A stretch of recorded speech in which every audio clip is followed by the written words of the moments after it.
உலகம் முழுவதும் வாழக்கூடிய கடவுள் அருள் டிவி நேயர்கள் அனைவருக்கும் உங்கள் தாம்பரம் ஸ்ரீ வாராகி ஈசனேசன் சுவாமியுடைய நல்லாசிகள், வாழ்த்துக்கள். ஜெய் வாராகி, ஜெய் ஜெய் வாராகி. ஓம் ஆதித்யாய ச சோமாய மங்களாய புதாய சாம் குரு சுக்ரசனீப்யஸ்ச ராகவே கேதவே நமோ நமः. ஆதித்யாதி நவகிரதேவதாபியோ நமः. ஸ்ரீகுருப்பியோ நமः. எல்லாம் வல்ல என் குருநாதரையும் ஆதித்யாதி நவகிரகங்களையும் என்னுடைய குலதெய்வத்தையும் வணங்குகிறேன். செப்டம்பர் மாத ராசி பலன்கள். உலகம் முழுவதும் வாழக்கூடிய என் அன்பு பக்தர்களே, செப்டம்பர் மாத ராசி பலன்கள். சூரிய பகவான் தன்னுடைய சொந்த வீடான சிம்மத்திலே ஆட்சி பலம் பெறுகின்ற அற்புதமான ஒரு மாதம். எப்பொழுதுமே சூரியனை அடிப்படையாக கொண்டது தான் மற்ற எல்லா கோள்களும் கிரகங்களும். அதெல்லாம் வலுவான கிரகம் சனியாக இருக்கலாம், குருவாக இருக்கலாம், ரொம்ப வேகமான கிரகம் செவ்வாயாக இருக்கலாம், பணத்தை வாரி வழங்கக்கூடிய குரு சுக்கிரனாக இருக்கலாம். அப்போது எத்தனை வலுவான கிரகங்கள் இருந்தாலுமே கூட சூரியன் தான் ரொம்ப முக்கியம். அப்பேற்பட்ட சூரிய பகவான் ஆட்சி பலம் சிம்மத்தில் ஆட்சி பலம் பெறுகின்ற ஒரு அற்புதமான மாதமாக இந்த செப்டம்பர் மாதம் திகழ்கிறது. அப்போ இந்த செப்டம்பர் மாதத்தை பொறுத்தவரையில் மேஷம், சிம்மம், அதே போல் கும்பம் மற்றும் விருச்சகம், இந்த ராசிக்கெல்லாம் ஒரு சிறப்பான பலன்கள் இந்த மாதம் அமைகிறது.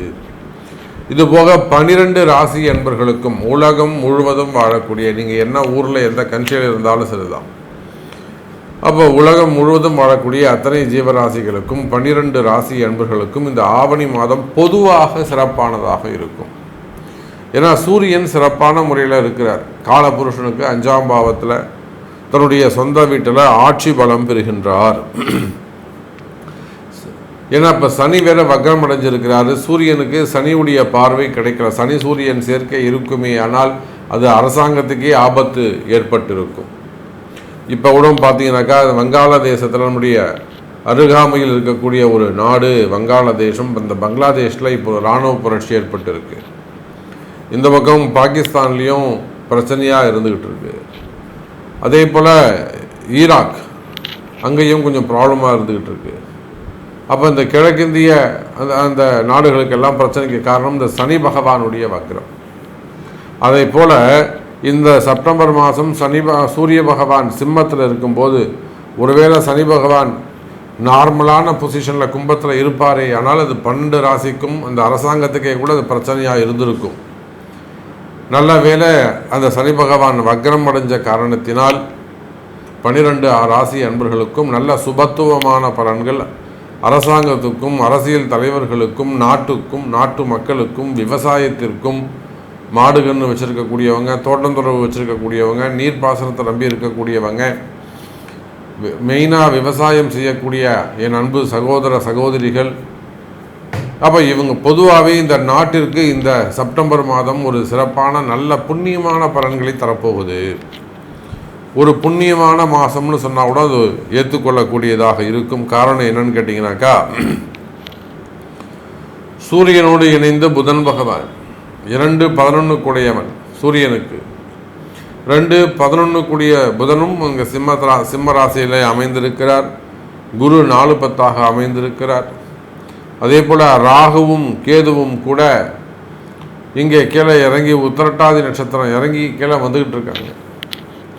அப்போ பொதுவாக இந்த செப்டம்பர் மாதத்தை பொறுத்தவரையில் சனியுடைய நட்சத்திரத்தில் ராகுவும், இந்த பக்கம் பார்த்தீங்கன்னாக்கா அஸ்தம் நட்சத்திரத்தில் கேதுவும், அதே போல் சதயம் நட்சத்திரத்தில் சனி பகவானும் சஞ்சாரம் செய்கிறார்கள். அப்போ இந்த செப்டம்பர் மாதத்தை பொறுத்தவரையில் அரசாங்கம், அரசியல் தலைவர்கள், சினிமா துறையை சார்ந்தவர்கள், மடாதிபதிகள், ஆன்மீக பெரியோர்கள், ஆன்மீகத்தில் ஈடுபட்டிருக்கக்கூடியவர்கள், தலைமை பொறுப்பேற்று நடத்தக்கூடியவர்கள், எஜமானர்கள், இவங்க எல்லாருக்குமே இந்த செப்டம்பர் மாதம் ஒரு சிறப்பான மாதமாக, ஒரு வளர்ச்சியான மாதமாக அமைகிறது. அதே போல் வேலை வாய்ப்புகளுக்கும் சிறப்பாக இந்த மாதம் அமைய போகுது.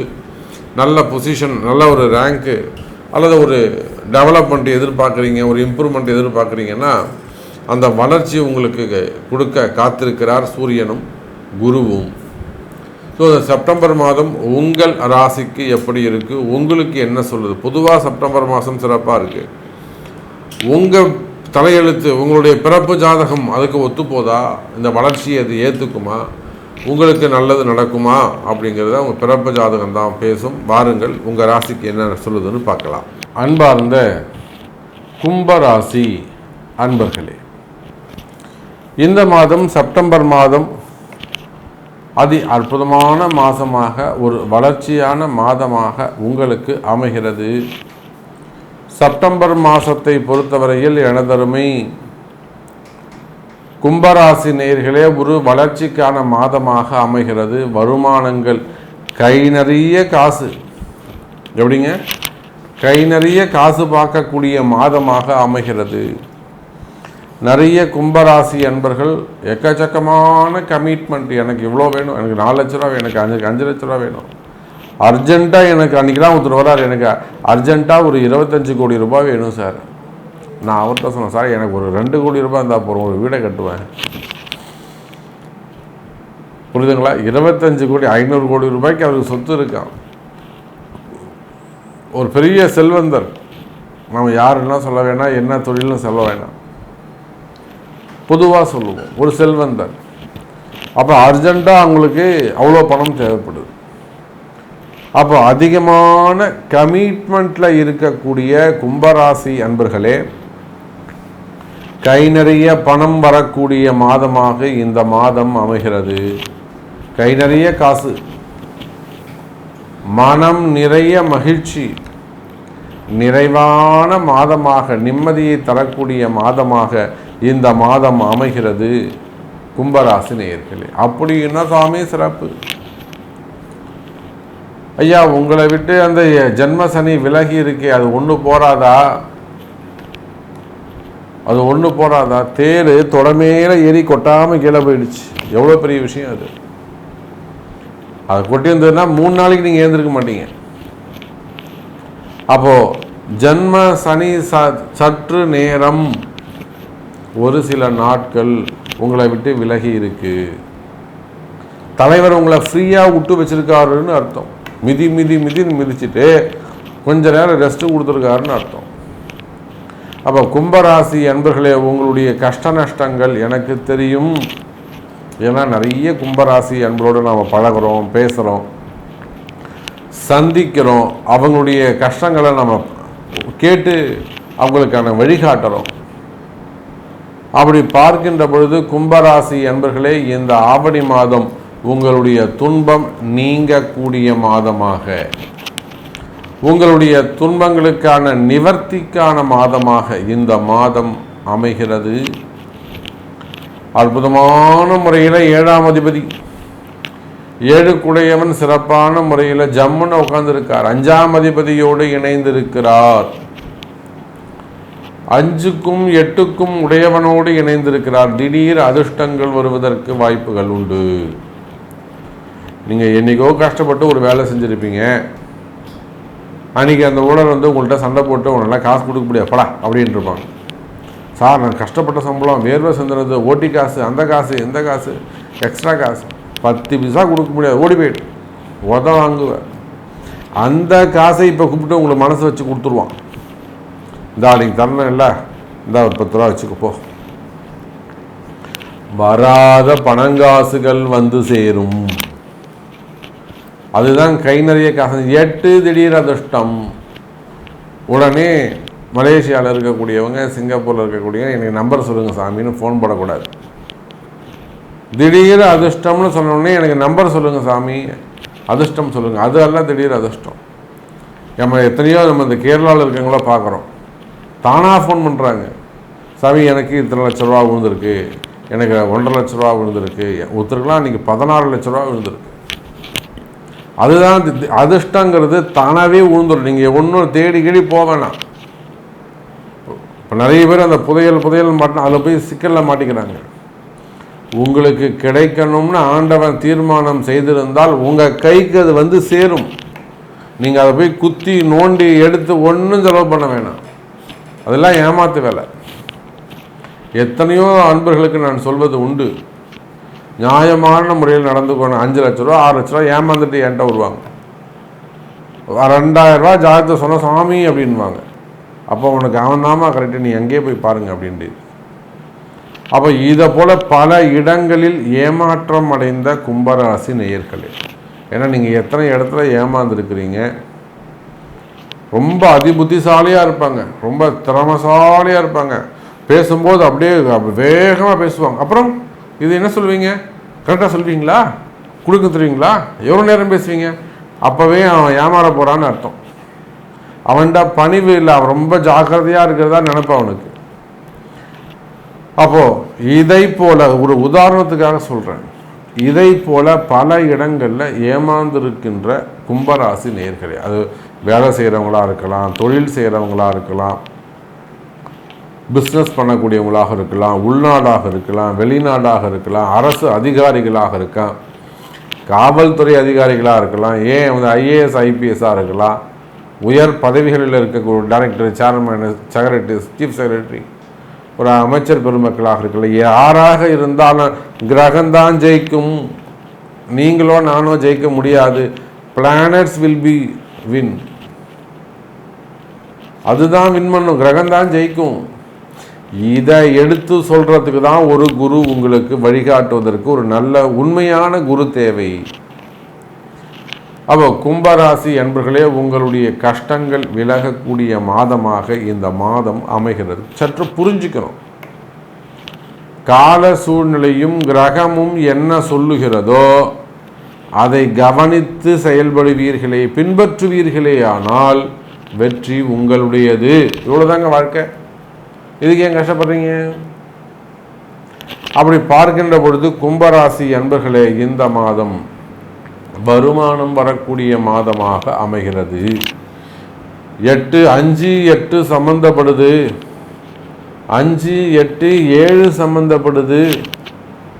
அதோடு மட்டுமல்ல, 4ஆம் பாவத்து 3ஆம் அதிபதி 3க்கும் 10க்கும் உடைய செவ்வாய் 5ல் போய் உட்கார்ந்துருக்காரு. அப்போ அசுப கிரகங்கள் எல்லாம் சுபஸ்தானங்கள் ஏறுகின்றன. புரியுதா? அசுப கிரகங்கள் எல்லாம், மறைவு ஸ்தான அதிபதிகள் எல்லாம் சுபஸ்தானங்கள் ஏறுகின்றன. ஏதோ ஒரு நல்லது நடக்க போது கும்பராசி என்பர்களே, உங்கள் பிறப்பு ஜாதகத்தை கொண்டு அந்த நன்மை உங்களுக்கு நடக்குமா? சாமி, எனக்கு இந்த கேஸ் முடிஞ்சிருமா? சாமி, என் மனைவி வீட்டுக்கு வந்துடுவாங்களா? என் பையன் வந்துடுவானா? என் பொண்ணு வந்துடுமா? எங்கள் அப்பா இதை கொடுத்துருவாரா எனக்கு? இதை தம்பி ரொம்ப சண்டை போடுறான், கையெழுத்து போட்டுருவானா? குழந்தை பிறந்துருமா சாமி? 8 வருஷமா அது. கல்யாணம் நடந்துருமா? வேலை கிடச்சிருமா? தூக்கிட்டு டிஸ்மிஸ் பண்ணிட்டாங்க, திருப்பியும் ஜாயின் பண்ணிடலாமா? சார், எனக்கு ஒரு என்கொயரி நடந்திருக்கு, டிபார்ட்மெண்ட் வைஸ் ஒரு என்கொயரி நடந்துருக்கு, என்னால் வின் பண்ணிடலாமா சார்? அது ஒரு அதிகாரி தான் கையெழுத்து போட மாட்டார், போட வச்சிடலாமா சார்? இதை போல நன்கு சிந்தித்து உங்களுக்கு என்ன நடக்க வேண்டுமோ, ஏதோ ஒரு விஷயம் உங்களுக்கு நடக்க வேண்டியது இருக்கு, அதை புத்திசாலித்தனமாக உங்கள் பிறப்பு ஜாதகத்தை கொண்டு சரி செய்து கொள்ள வேண்டும். இது எனக்கு நடக்குமான்னு பார்த்து சொல்லுங்கள் சாமி, இது நம்ம வின் பண்ணணும், எப்படியா எனக்கு இது முடிச்சு கொடுங்க, அதுக்கு என்ன ஆகும் நான் பண்ணிடலாம், பரிகாரங்கள் செஞ்சு விட்டுருவோம் அப்படின்னு ஒரு உறுதியாக இருந்து நம்பிக்கையோடு செயல்படுவீர்களே ஆனால், வழிபாடுகள் செய்வீர்களே ஆனால், பரிகாரங்கள் செய்வீர்களே ஆனால், இந்த மாதம் செப்டம்பர் மாதம் ஜெயிக்கக்கூடிய மாதமாக அமைகிறது. அது திருமணமாக இருக்கலாம், குடும்ப வாழ்க்கையாக இருக்கலாம், வேலை வாய்ப்புகளாக இருக்கலாம், செய்வினை கோளாறுகளாக இருக்கலாம், உடல்நிலை ஆரோக்கியமாக இருக்கலாம், பிஸ்னஸாக இருக்கலாம், வியாபாரமாக இருக்கலாம், கடைகளாக இருக்கலாம், விவசாயமாக இருக்கலாம், கடன் பிரச்சனையாக இருக்கலாம், தொழில் பிரச்சனையாக இருக்கலாம், இடப்பிரச்சனையாக இருக்கலாம், ஆயுள் ஆரோக்கியம் சம்பந்தப்பட்ட பிரச்சனைகளாக இருக்கலாம், மனசு சம்பந்தப்பட்டதாக இருக்கலாம், மைண்ட் ரிலேட்டடாக இருக்கலாம், பயம் சம்பந்தப்பட்டதாக இருக்கலாம், நோய் நொடிகள் சம்பந்தப்பட்டதாக இருக்கலாம், அல்லது அதிகாரிகளுடைய தொந்தரவு, அரசாங்கத்தினுடைய தொந்தரவுகளாக இருக்கலாம். அப்போ எந்த பிரச்சனையாக இருந்தாலும் இந்த மாதம் நீங்கள் ஜெயிக்கிறதுக்கு வாய்ப்புகள் உண்டு என்பதை தெரிவித்துக்கொண்டு மீண்டும் வேறொரு அற்புதமான பதிவில் உங்களை சந்திக்கிறேன். நன்றி. நமச்சிவாயம். ஜெய்வரன். கடவுள் அருள் டிவியை பார்த்தமைக்கு நன்றிகள். மேலும் இது போன்ற தகவல்களை தெரிந்து கொள்ள கடவுள் அருள் டிவியை சப்ஸ்கிரைப் செய்யுங்கள். மறக்காமல் பெல் ஐக்கானை கிளிக் செய்யுங்கள்.